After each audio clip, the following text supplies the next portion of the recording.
çatası zamanı dayandırıram. Qanlı qanunlara qan qarışanda qanım donur. Qəhbəli insanın südündə yaxud qanında olur. Dövrümdə xod gedənlər dünənlıq, çurban, kaşilok. Fahişələr ərsir etdiyim mahnı, Max, Kojmat, Blok. Aytdan droptu, səsim crank beat. Bu tupak type hit, yana xronik brank. Bunların neslini kesip tüpərsən lombayla.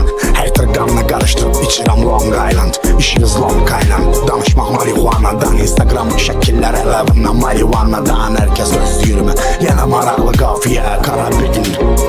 Daraqlı faciə, buna bu havada. Buna havada, buna abdur. Nadir 200 il bu sənətdədir, elə bir bababdır. Mənsə psikopat, bütün şərtləri risk atıram. Dəlixanadan yazıram bro, dəftərim saqqanı.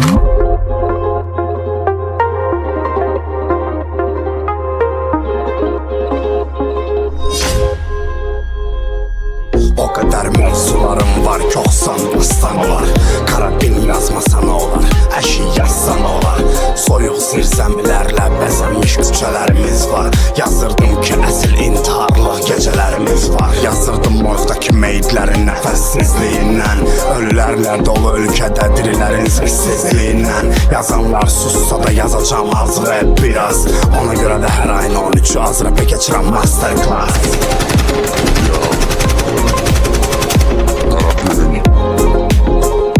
Hanis Khan